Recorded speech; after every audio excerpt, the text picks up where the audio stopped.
Walaupun yang datang hanya beberapa orang yang kita belum menghitung, tetapi puji Tuhan saudara-saudari kasih, ini bukan masalah jumlah ya, bukan masalah jumlah, tapi masalah kualitas.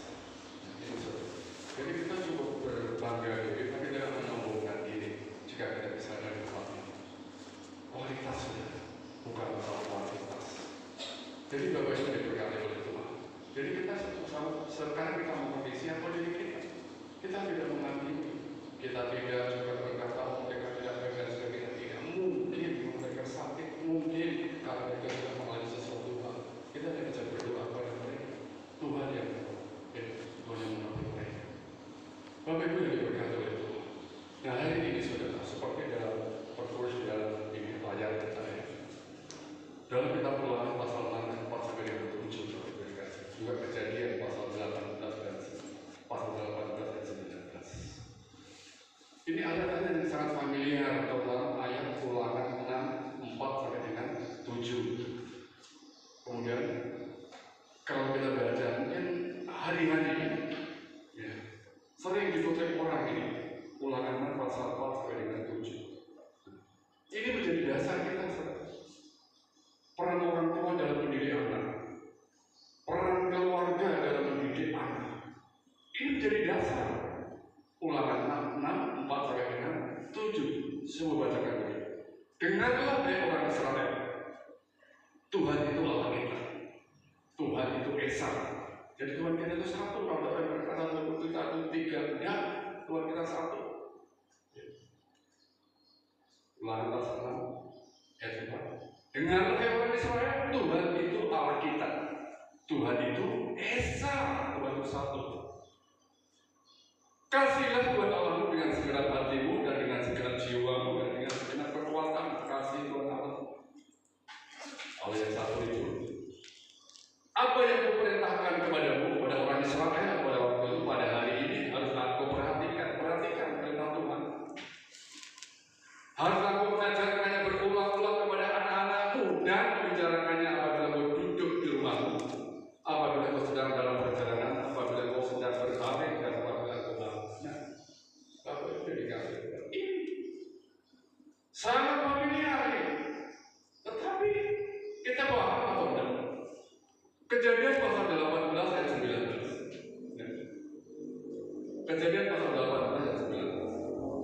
Sebab aku di sini adalah Tuhan, sebab aku telah memilih dia, yaitu Abraham, supaya diperintahkannya kepada anak-anaknya, supaya Abraham memerintahkan kepada anak-anaknya dan kepada keturunannya supaya tetap hidup menurut jalan yang ditunjukkan Tuhan, supaya anak-anak dan keturunan Abraham itu hidup menurut jalan yang diperintahkan Tuhan.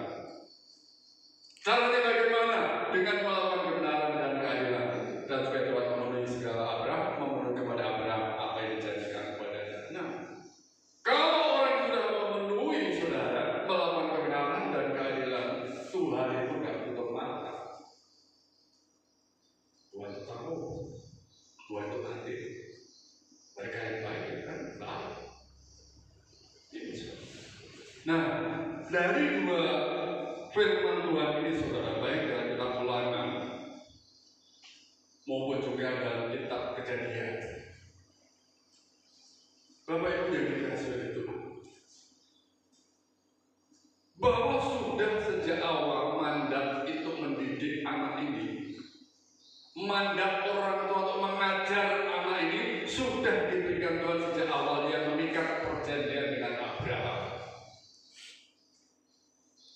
Jadi bukan baru-baru kemarin, bukan karena bulan Juni ini bulan keluarga, jauh sebelum itu, dari bapak-bapak leluhur kita, Tuhan telah memerintahkan supaya orang tua mendidik anak-anaknya tentang bagaimana menjalani kehidupan yang benar. Jadi tidak ini karena bulan keluarga dan sebagainya. Memang kita membawa tema dalam bulan ini adalah bulan keluarga. Tapi dari kitab ini saudara, sudah dari dulu dari bapak-bapak gereja kita, bahwa perintah untuk mengajar mendidik anak itu sudah ada. Diperintahkan kepada siapa? Engkau. Engkau di situ siapa? Orang tua. Haruslah engkau mengajarkannya. Haruslah engkau para orang tua ajarkan anakmu, didik anakmu. Ini penting Bapak Ibu. Apalagi yang ada dalam masa-masa pertumbuhan. Hati-hati saudara. Dengan pergaulan saat ini, dengan teknologi saat ini. Kalau kita nggak hati-hati bahaya pertumbuhan anak-anak kita. Nah, saudara semua dikasih itu. Nah, ini ya. Dari firman Tuhan di atas, Kejadian pasal 18 ayat 19 dan Ulangan 6, 4 dan 7. Peran dan fungsi keluarga itu sangat fundamental, sangat primer, sangat penting, utama dalam kehidupan manusia. Ingat saudara, keluarga itu pusat daripada kehidupan, pusat kehidupan. Di situ ada anak, ada orang tua, ada kakek, nenek, saudara, dan sebagainya. Itu pusat di situ. Makanya keluarga jadi peran yang sangat penting. Jadi fundamental yang sangat penting. Keluarga adalah tempat atau wadah pembentukan masing-masing anggota. Di situ anak-anak dibentuk, di situ anggota keluarga dibentuk, terutama anak yang masih dalam bimbingan orang tua perlu dibimbing. Jadi kalau kita nggak hati-hati bahwa berkasih anak-anak yang bertumbuh dan sebagainya sangat bahaya. Cucu saya kemarin yang baru umur belum ada 5 tahun, dia kalau diajak ngomong paham saja, dikasih tahu, iya. Tapi saat ibunya, mamanya lengah, ibunya lengah, adiknya diangkat, digendong. Sementara adiknya baru 1,5 bulan, takut kedekilan aja dengan kepalanya. Ini loh saudara-saudara dikasih Tuhan. Nah disinilah keluarga itu menjadi fundament yang sangat penting, terutama dalam anak-anak dan bimbingan orang tua dibimbing. Kadang-kadang dibimbing saja masih salah kok. Anak-anak juga masih liar. Mereka hidup di luar bimbingan kita. Yang kedua, keluarga adalah tempat yang paling potensial. Jangan berpikir di sekolah minggu, jangan berpikir di gereja, di dalam keluarga. Ingat ulangan tadi. Pada waktu kamu bangun, pada waktu kamu berbaring, pada waktu kamu duduk, ajarkan berulang-ulang. Kepada Abraham Tuhan berkata, ajarkan kepada keturunanmu supaya hidup dengan benar. Artinya apa? Di dalam keluarga itu ada suatu potensi untuk mengajar anak-anak kita. Ya, soalnya mereka itu sesuai dengan firman Tuhan. Jadi inti daripada keluarga, hakikat daripada keluarga adalah tempat wadah yang sangat potensial, berpotensial dan fundamental sekali. Sangat penting. Ini maknanya kalau kita tahu satu, pendidikan anak itu dimulai dari rumah. Haleluya. Pendidikan anak dimulai dari rumah, dari keluarga. Ingat ya saudara, Ulangan 6 sampai dengan 7. Orang tua, engkau bangsa Israel, orang tua Israel, didik anak-anakmu, ajar anak-anakmu supaya mereka hidup benar. Artinya apa? Memang pendidikan anak itu adalah oleh orang tua ada di dalam rumah. Ada anak, ada orang tua, itu adalah keluarga. Maka pendidikan anak itu dimulai dari keluarga. Dalam hal ini saudara, orang tua bertanggung jawab dalam pendidikan anak yang telah dianugerahkan Allah. Bapak Ibu kan sudah diberikan anak, kecuali belum punya anak. Juga perlu tahu, anak itu anugerah. Orang tua bertanggung jawab mendidik mereka. Siapa kalau bukan orang tua? Siapa kalau bukan kita sebagai orang tua? Gak mungkin kan? Orang lain, orang tua sendiri. Gereja ini atau kadang-kadang dia sekolah minggu itu ada vitamin saja, memberikan tambahan-tambahan saja. Makanya minggu kemarin saya sampaikan apa? Sebelum kita membaca Efesus pasal 5 ayat 22 sampai dengan ayat 31, baca dulu Efesus pasal 5 ayat 18 sampai dengan 21. Orang tua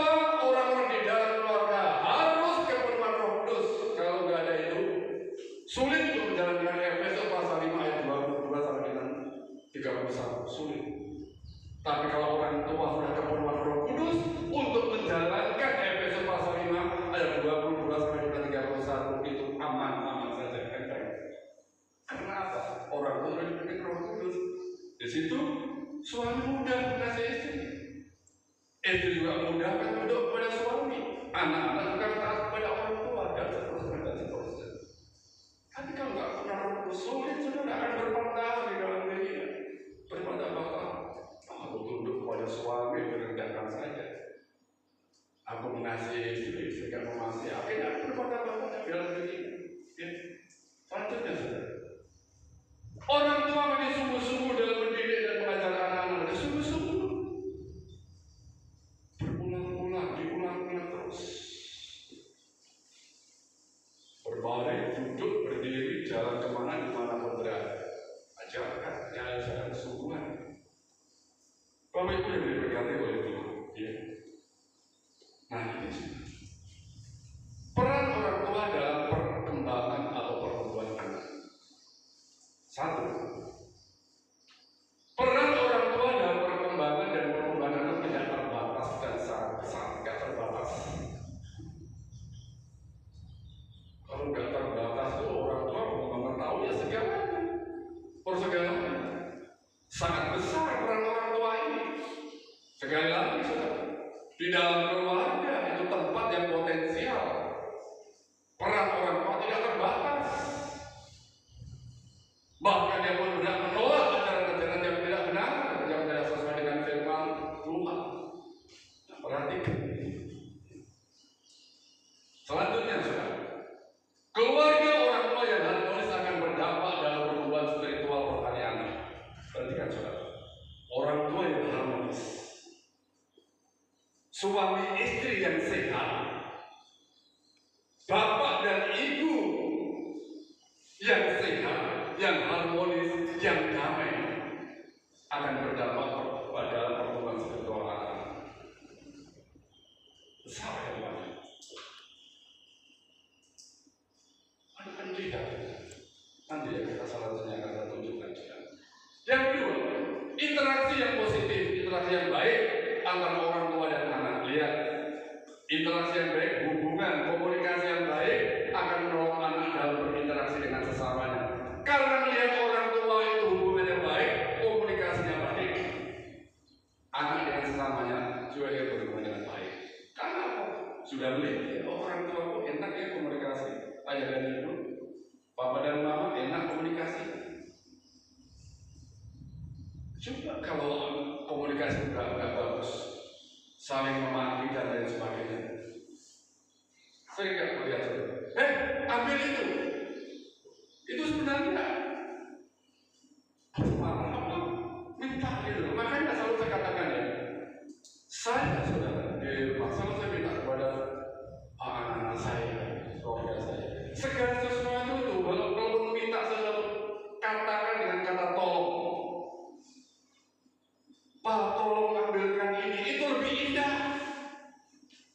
Ma, tolong ambilkan itu. Dek, tolong ambilkan itu. Anakku, tolong ambilkan itu. Walaupun kecil gak apa-apa, tolonglah ambilkan itu.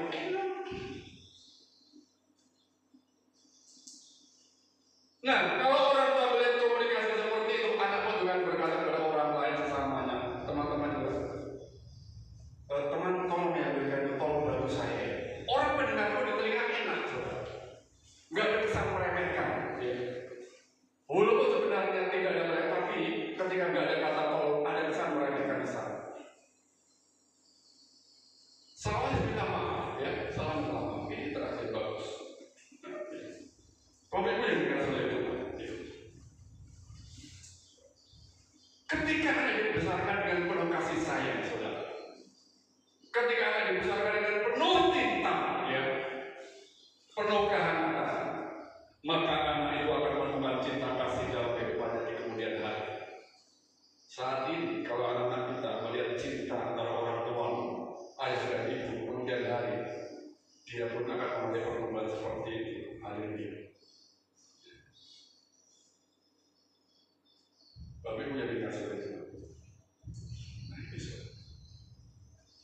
Dalam keluarga yang sehat, yang harmonis, anak akan mencapai perkembangan yang optimal tidak hanya secara fisik tetapi juga spiritual dan rohani. Dalam keluarga yang sehat, komunikasi baik, interaksi antara ayah dan ibu baik. Anak akan mencapai pertumbuhan secara fisik baik, spiritual juga baik, gak terganggu. Saya secara pribadi mungkin korban dari keluarga yang rusak. Saya melihat adik-adik saya pada waktu itu mengalami pertumbuhan perkembangan fisik yang tidak nyaman saya lihat. Makanya saya sudah lulus SMA, sudah keluar dari keluarga. Merantau saya ke Kalimantan, sampai dari Balikpapan, Kalimantan Barat, sampai ke Kalimantan. Lalu itu jadi hasil itu. Pengaruh komunikasi yang tidak baik, baik secara fisik, maupun juga spiritual, rohani daripada kita. Sangat berpengaruh. Orang tua yang seiya sekata, sehati sepikir, akan sangat berpengaruh dalam perkembangan anak-anak. Masalahnya begini, orang kan tidak menyadari akan perannya seperti itu, gak sadar gitu. Atau mereka tahu tapi udah abaikan saja, itu kan tugas gereja, itu kan tugas guru sekolah minggu, itu kan tugas daripada gembala. Loh, lebih banyak di rumah loh daripada di sekolah minggu dan gereja. Di gereja itu paling lama 2 minggu, paling 2 jam saja. 2 jam saja. Bapak Ibu jadi kasih banyak orang mengabaikan ini yang tersebut terjadi distorsi. Orang tua yang mengalami seperti ini terjadi distorsi peran daripada orang tua. Ini distorsi peran pada orang tua, demoralitas orang tua akan melahirkan produk gagal.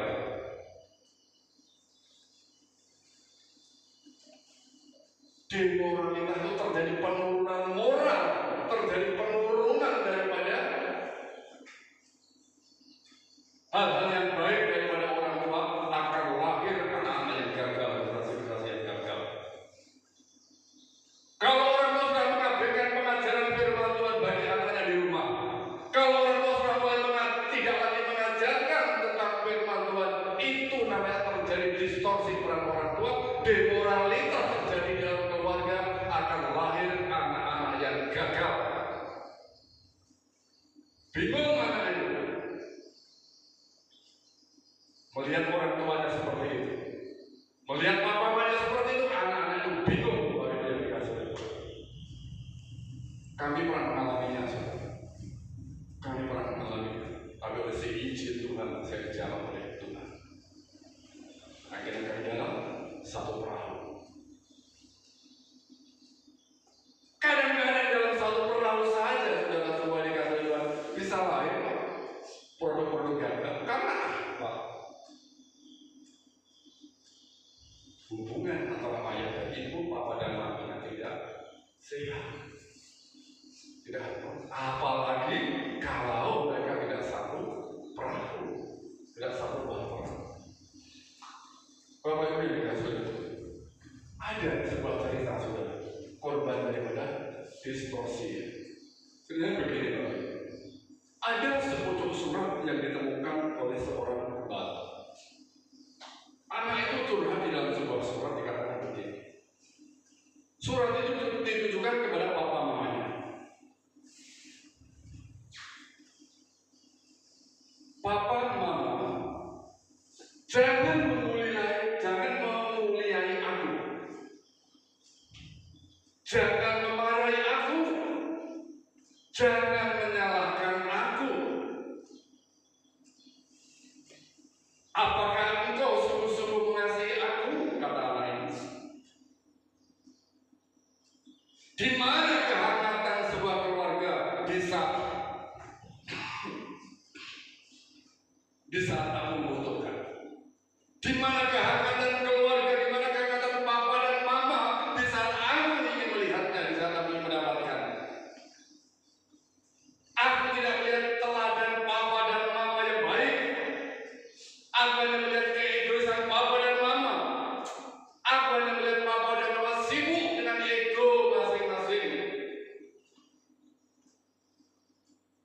sebuah surat.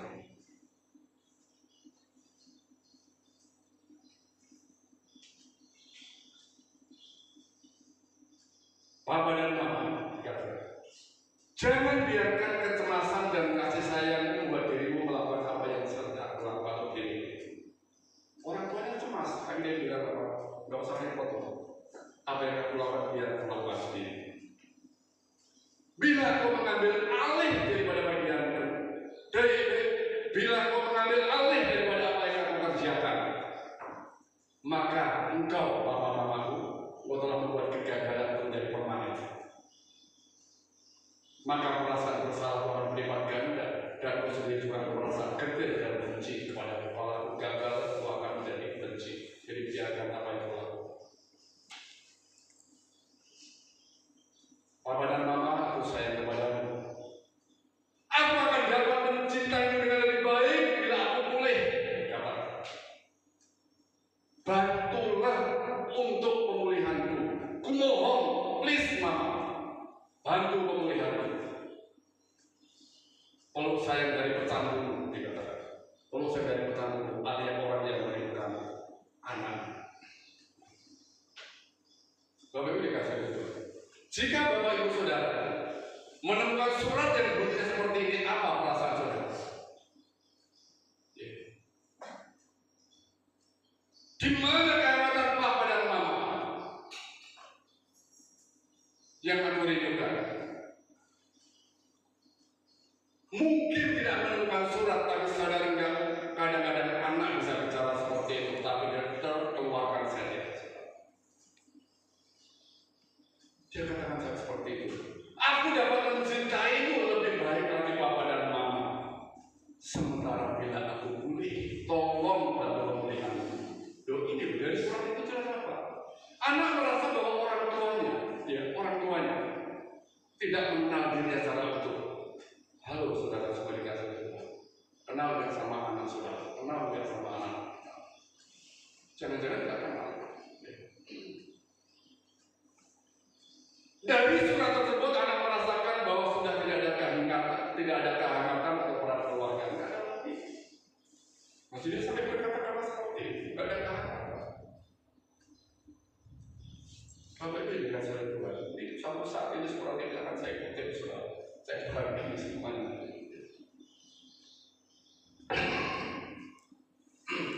Nah, anak merasakan tidak ada perhatian orang tua ketika anak bermasalah, ketika anak dalam bermasalah. Gak diperhatikan. Gak tahu kalau anaknya dalam masalah. Dan jadi selama ini ada apa yang diperhatikan orang tua? Gak tahu juga. Sampai anak bermasalah dia gak tahu. Bingung kan? Karena apa? Itu tadi orang tua mementingkan egonya, istri mementingkan egonya, suami mementingkan egonya, bapak dan ibu mementingkan egonya. Anak ketika bermasalah nggak ngerti, tidak ngerti. Nah ini tadi yang saya katakan saudara. Ini akan lahir produk-produk yang gagal. Karena apa? Distorsi peran orang tua telah melanda keluarga tersebut. Demoralitas terjadi pada keluarga tersebut. Coba kalau orang tua ibu saudara tidak kehilangan perannya, keluarga tidak kehilangan perannya, tidak lupa akan melahirkan anak-anak yang tidak gagal, anak-anak yang berhasil, generasi-generasi yang luar biasa, generasi-generasi Kristus, generasi-generasi yang lain. Bapak Ibu dikasih itu, anak adalah titipan Tuhan. Dari di awal saya katakan ada anugerah. Anak itu titipan Tuhan. Anak titipan Tuhan. Masalahnya adalah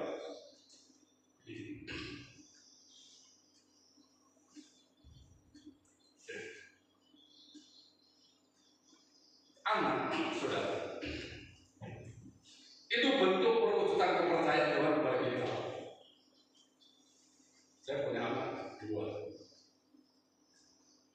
Sekarang jadi 7. Ini kepercayaan. Ini bentuk kepercayaan, bentuk otoritas yang Tuhan berikan kepada kami.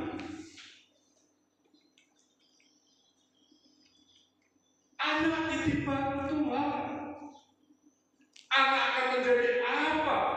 Titipan itu akan seperti apa nantinya? Sangat tergantung bagaimana cara kita orang tua membesarkan mereka. Saudara baca Al-Masih 1:7 ayat 3 sampai 5. Saudara kata, anak itu titipan Tuhan.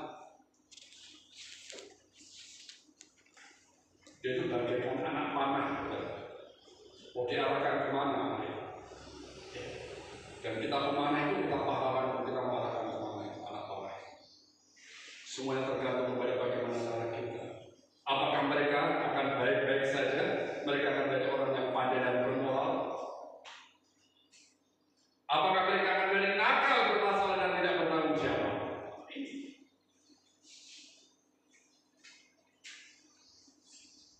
Anak menjadi orang seperti apa?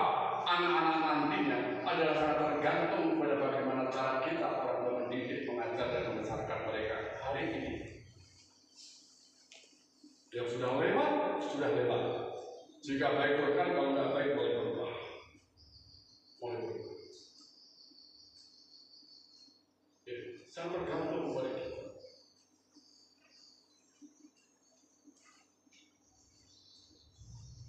Kalau perlu, minta maaf kepada anak-anak kita tidak sesuatu yang salah.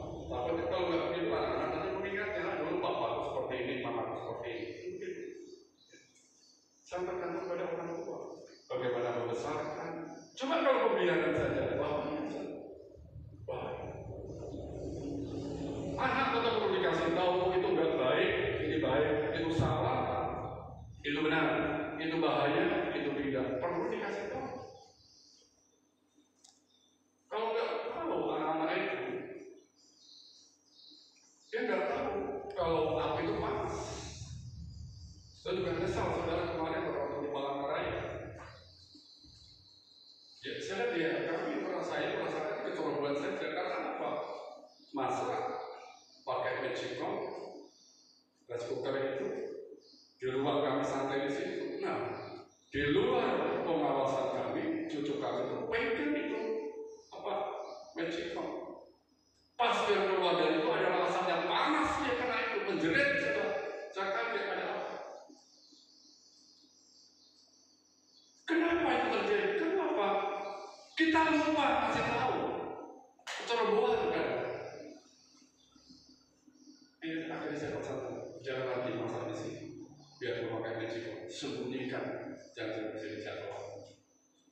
Tahu itu bahaya, gara-gara diajarkan kepada anak, dari berteman bahaya, menjerit itu cucu saya, anak-anak hebat.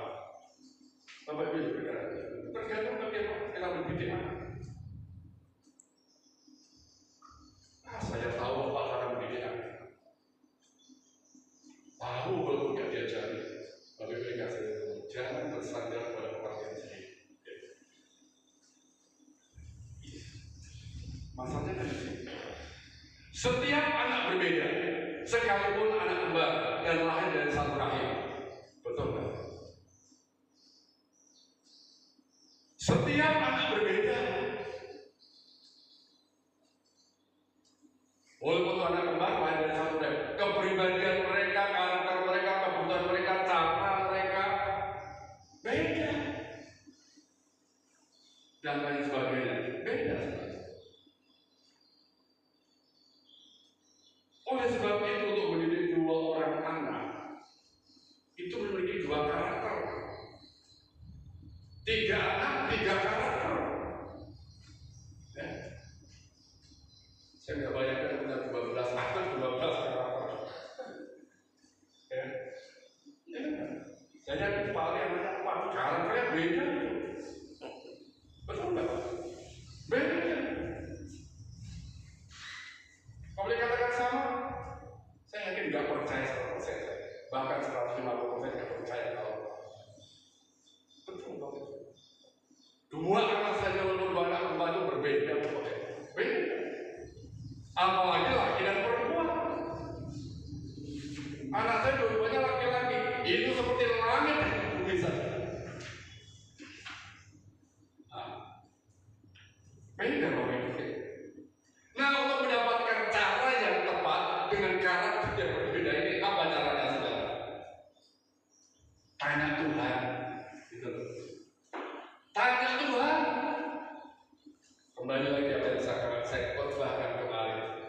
hiduplah dengan Roh Kudus. Penuhi hidupmu sebagai orang tua dengan Roh Kudus. Kalau ini sudah penuh dalam diri kita, itu Roh Kudus akan mengajar kita, membimbing kita, mengingatkan kita kalau kita salah.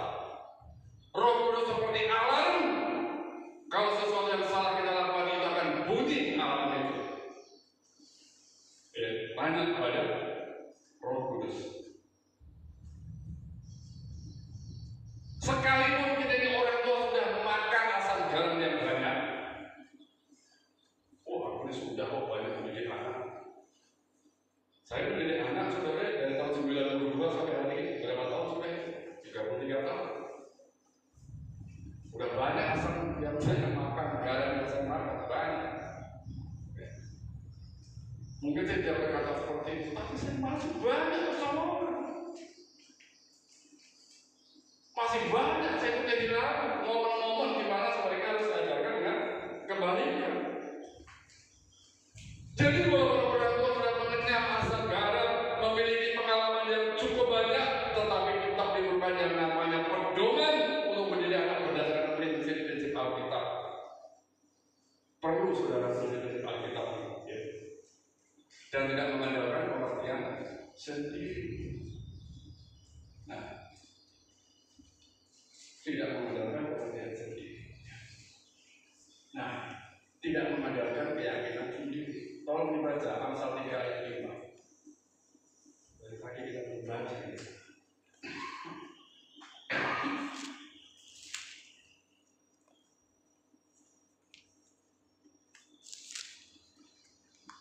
Ya, silakan Amsal 3 yang sudah menunjukkan cepat lebih baik. Amsal 3 ayat 5. Ya. Percayalah kepada Tuhan dengan segenap hatimu dan janganlah bersandar kepada pengertianmu sendiri. Nah, jangan mengandalkan kepada pengertianmu sendiri.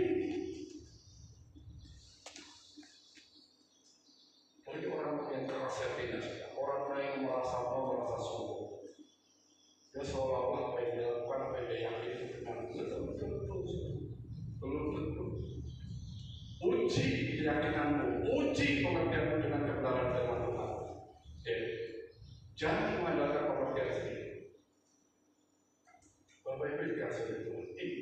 Sekalipun keyakinan kita itu benar, ingat ya, sekalipun keyakinan kita itu benar, tetapi jika keyakinan itu tidak, tetapi keyakinan itu tidak boleh mengalahkan kebenaran. Tetapi keyakinan itu tidak boleh mengalahkan kebenaran. Kata jika ini sangat ada, supaya kita kehilangan arti. Ya. Sekalipun keyakinan kita itu benar, tetapi keyakinan itu tidak boleh mengalahkan kebenaran. Oh, aku yakin benar apa yang sudah mendidik anakku. Aku percaya itu benar, tapi kalau menabrak firman Tuhan, tinggalkan keyakinan itu. Itu saja. Jadi jangan terlalu yakin, ya. Tapi yakinlah kepada kebenaran firman Tuhan. Itu. Jadi itu yang pertama, tanya Tuhan, ya. Tanya Tuhan. Karena apa? Karena berbeda. Yang kedua, tolong dibaca salah satu orang. Di slide, tolong baca.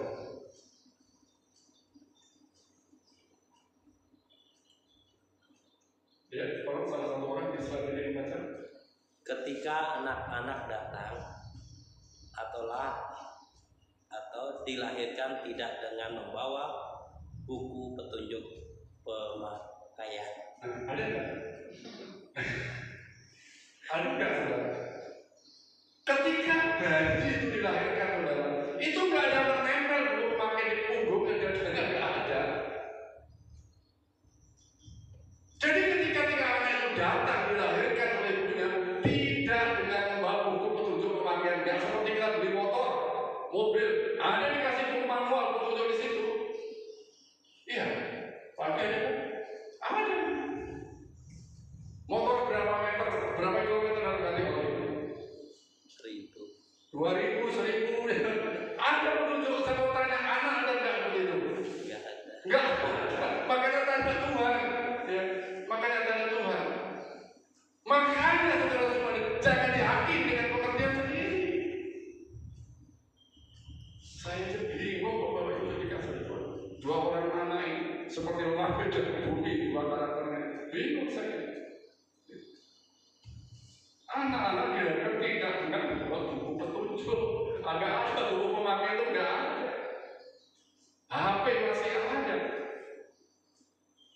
Keyboard ini masih ada cara pakainya, anak-anak nggak ada, nggak ada.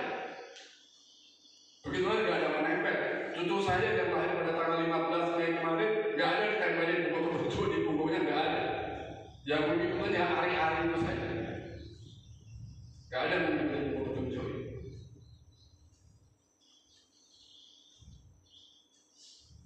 Bapak Ibu yang biasa, kadang saya berharap ini, kadang berharap. Ketika anak dilahirkan, dan itu menyertakan petunjuk lengkap cara pakainya. Saya juga berharap juga seperti itu kan, cara pakainya, cara membesarkan, cara mendidik, cara mengajar. Kalau bayi yang dilahirkan, anak yang dilahirkan dengan membawa petunjuk, saya berharap begini. Di situ menyebutkan apa? Oh, karakter anak seperti ini. Enak kita tahu.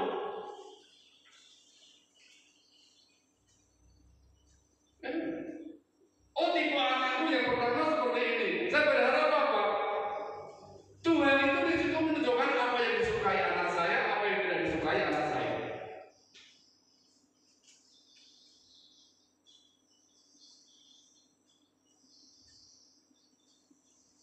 Saya juga berharap Tuhan itu menuliskan kalau ada buku petunjuknya, kelebihan anak saya itu apa sih, kekurangan anak saya itu apa.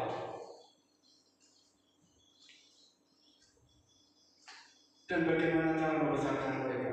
Saya berharap demikian. Tapi dari tahun 92 sampai tahun 2025 ini nggak ada petunjuk sampai satu petunjuk. Nggak ada.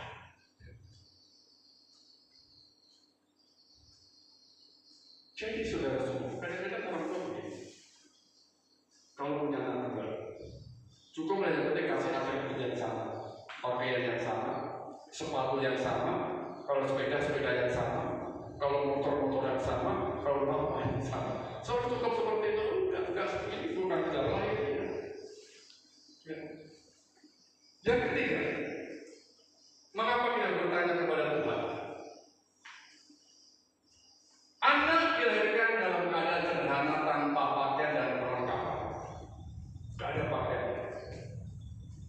Artinya apa? Pesan yang saya tangkap satu, Tuhan itu menghendaki apa? Supaya kita orang tua bertumbuh, pelajari, dalami itu anak. Dalami. Saya lihat saudara, cara membesarkan anak saya, cara membesarkan anak-anak saya pada anak-anak antara Evan dengan Yahya beda.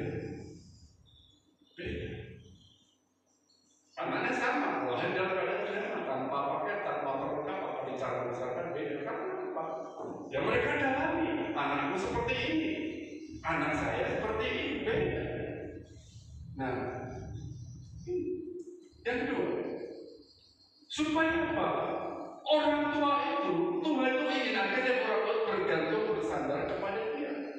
Ketika anak tidak punya apa-apa, tidak memiliki apa-apa, perlengkapan nggak ada, pakaian nggak ada, supaya dia bertanya kepada Tuhan, apa yang dilakukan pada anak ini? Ini titipan Tuhan, ini aku tidak. Nah ini.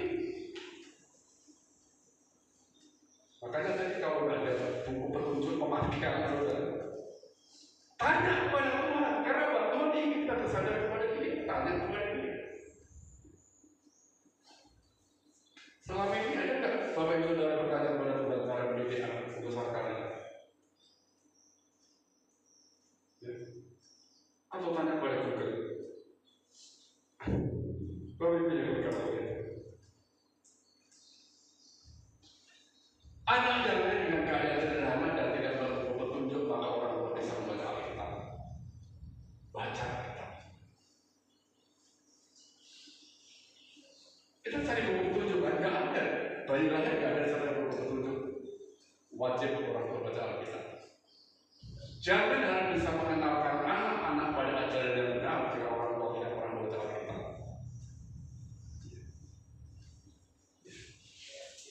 Baca Alkitab. Tuhan petunjuk nggak ada ini Tuhan. Nggak ada seperti ini anak saya petunjuk saya nggak ada. Makanya baca Alkitab. Dan Alkitab nggak pernah dibaca. Sementara tanya buku petunjuk, apa yang mau dididik, apa yang mau diajarkan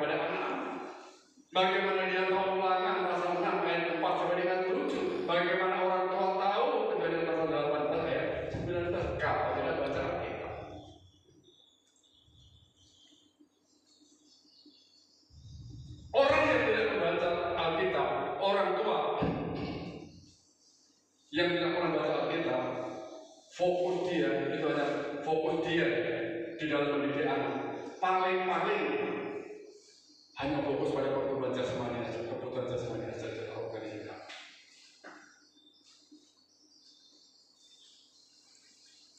Nah, saudara jadi kasih itu. Selain baca Alkitab, yang kedua, berikan teladan hidup. Berikan teladan hidup. 2 Korintus 3 ayat 7. Sudahkah kita berikan teladan hidup? Pak, anak saya belum mudeng, Pak, memberikan teladan hidup. Tapi kita hanya perlu tahu saja, bukan masalah hari ini mudeng mengerti atau tidak. Tetapi kita harus mengerti sebagai orang tua wajib memberikan teladan hidup. 2 Korintus pasal 3 ayat 2. Kamu adalah suatu ujian bagi kami yang tertulis dalam hati kami, hanya dikenal, hanya dapat dibaca oleh semua orang, dibaca semua orang, dilihat, dibaca, diingini.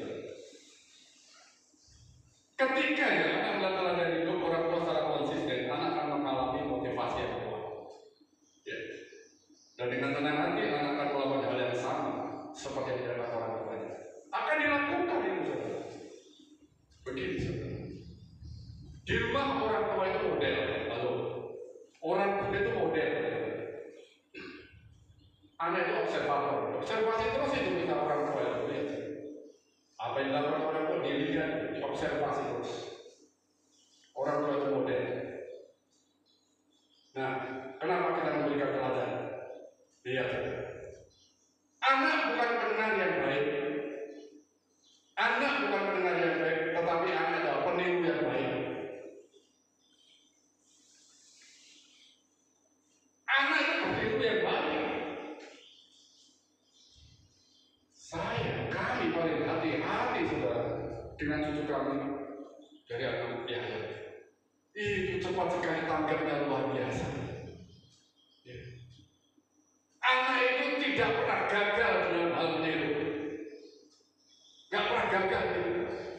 Betul nggak? Gak pernah gagal. Hati-hati. Kalau teladan itu buruk,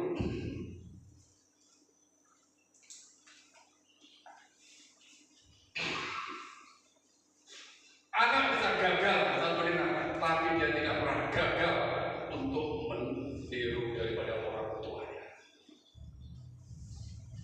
Jadi jangan salahkan anak. Kalau anak berbuat tidak baik, bisa jadi karena apa? Tidak baik itu lahir karena orang tua yang tidak baik, tidak orang yang baik. Ya, anak bukan pendengar yang baik, tetapi peniru yang baik. Peniru yang tidak pernah gagal adalah anak kita. Bapak Ibu yang diberkati oleh Tuhan.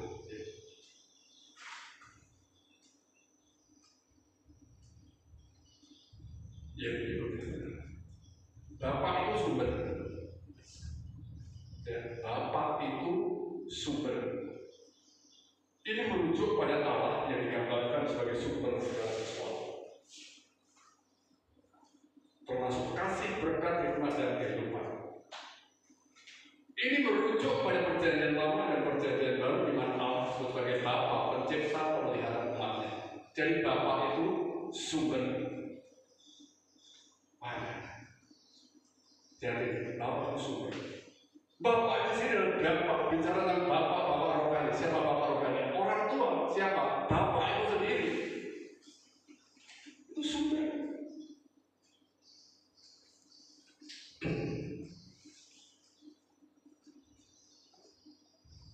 Sumber berkat, sumber inspirasi, sumber masalah. Ayo. Bapak rusak, anak rusak.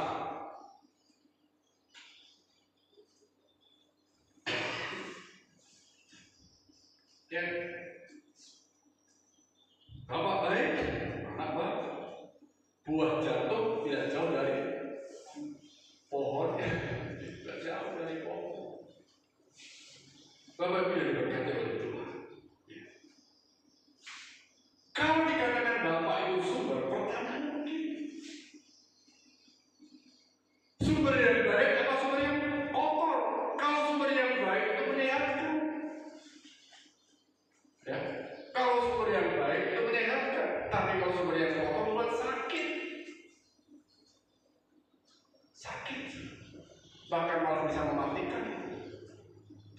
Timotius pasal 1 ayat 5.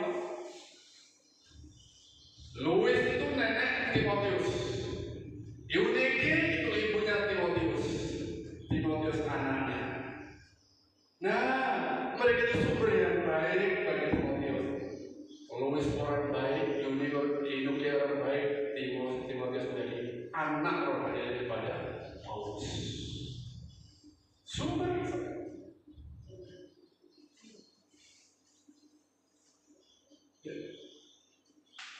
sumber air kalau bersih, saudara, itu diminum paling menyehatkan, betul nggak? Tapi kalau sumber air yang kotor, coba bapak itu minum, mati kita, sakit. Oleh sebab itu, saudara, teladan hidup tadi, bapak sebagai sumber, orang tua sebagai sumber itu penting kita untuk sebagai orang tua koreksi diri kita. Jangan harap anak-anak kita baik kalau bapak tidak baik. Bapak rohani tidak baik, jangan harap. Kalau bapak rohaninya tidak baik, jangan harap rohani anak-anak itu baik. Seorang bapak harus memastikan dirinya itu bersih dan tidak boleh ada kepahitan di dalam dirinya. Jangan. Kalau ada kepahitan sudahlah bertobat, hentikan itu.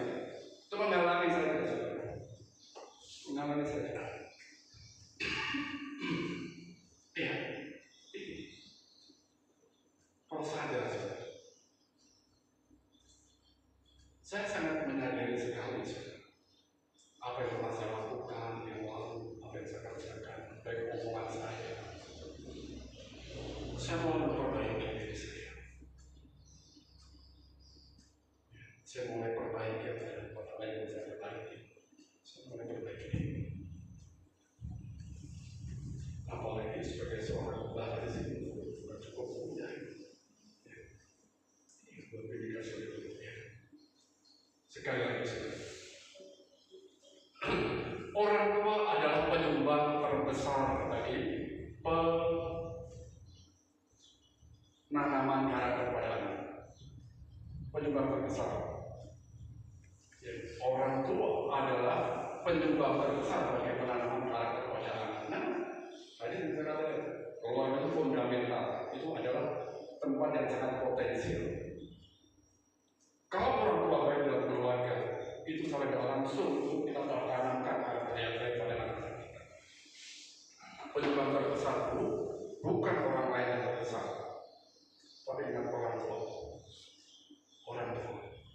Hati-hati dengan orang tua yang jauh dari anak atau anak yang jauh dari orang tua. Banyak saudara korban, banyak seperti itu. Tidak semuanya, tapi banyak terjadi ketika anak jauh dari orang tua. Banyak kan apa? Dia tidak melihat pendidikan, dia tidak melihat teladan yang baik dari orang tua, melihat orang-orang di sekeliling mereka. Penyebab terbesar. Anak itu membawa citra diri orang tua. Iman, watak, moral, tata nilai keluarga. Selanjutnya, teladan hidup orang tua yang konsisten. Teladan hidup orang tua yang konsisten. Kalau buruk terus, kalau jelek terus, mempunyai pengaruh yang sangat efektif untuk membenarkan kepada anak. Kalau yang baik itu konsisten, itu bagus karakter anak. Tetapi kalau yang buruk tidak konsisten dan tidak segera berubah, jangan harap lahir generasi yang baik. Produk gagal nanti. Karena orang tua yang konsisten mempunyai pengaruh sangat efektif untuk terbentuk karakter pada diri.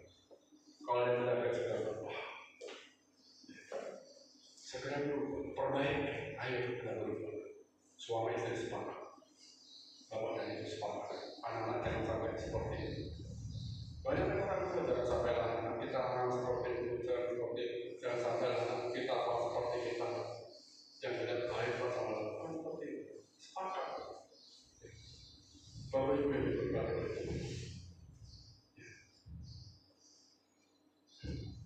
Orang tua dengan karakter yang kuat pada firman Tuhan untuk dikasih oleh Tuhan akan dalam proses perkembangan karakter. Sangat membantu itu, sangat membantu. Sebaliknya ada orang tua dengan memiliki karakter yang dapat diteladani, ada karakter yang dapat diteladani.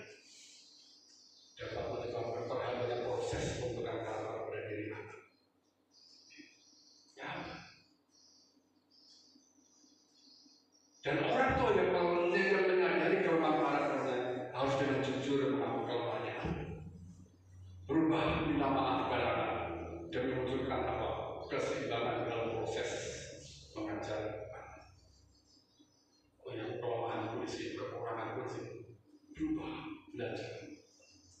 Nah, ini puji Tuhan sudah kesimpulan. Lanjut. Jadi saudara, pendidikan Kristen dan efektif sejumlah di lingkungan keluarga itu sangat efektif. Mulai dari keluarga. Di gereja itu vitamin, ibadah-ibadah itu vitamin.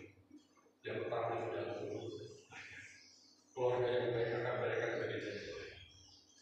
Itu berpasti. Selanjutnya, proses pendidikan atau pembentukan karakter anak tidak efektif tanpa peran orang tua yang taat iman dan memelihara janji Allah. Gak ada. Orang tua wajib taat pada Tuhan. Sangat berperan ketaatan kepada iman pada janji Allah. Sangat berperan. Kalau mendengar saja itu, ini sudah. Ya, Tuhan Yesus memberkati. Dan saya minta satu orang membaca di dalam Amsal pasal 22 ayat 6.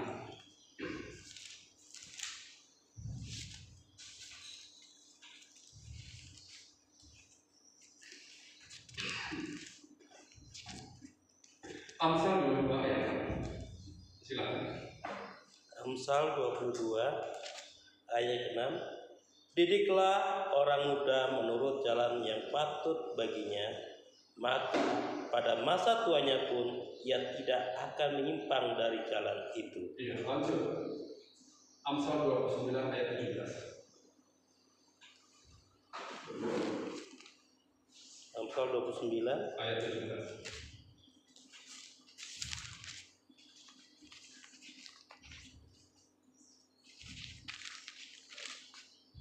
ayat 17 begini firman Tuhan.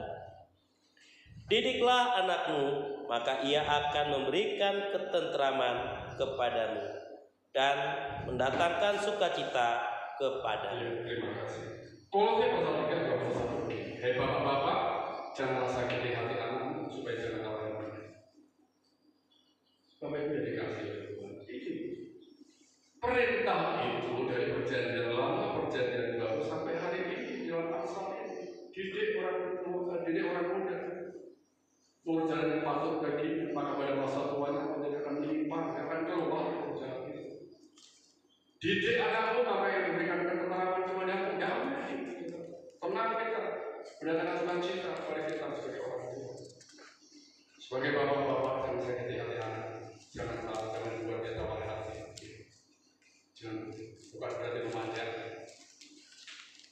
bukan berarti memanjakan, tetapi jangan sakiti hati anak, jangan kecewakan dia, bukan memanjakan dia. Ya, Tuhan Yesus memberkati. Ya, mari kita berdoa. Dalam firman Tuhan pada pagi hari ini. Bapa yang baik, kami bersyukur atas firman-Mu. Itu firman-Mu yang telah kami lakukan. Firman yang telah kami dengar bagaimana kami sebagai orang tua berperan untuk mendidik anak-anak kami. Bagaimana kami harus bertindak mengajar anak-anak sehingga mereka bisa berjalan jalan yang pantas baginya. Sehingga mereka pada masa tuanya menyimpang pada jalan itu. Kami yakin dan percaya bahwa didikan yang sesuai dengan kebenaran akan memberikan ketentraman kepada kami sebagai orang tua dan dengan sukacita kepada kami. Dan hikmat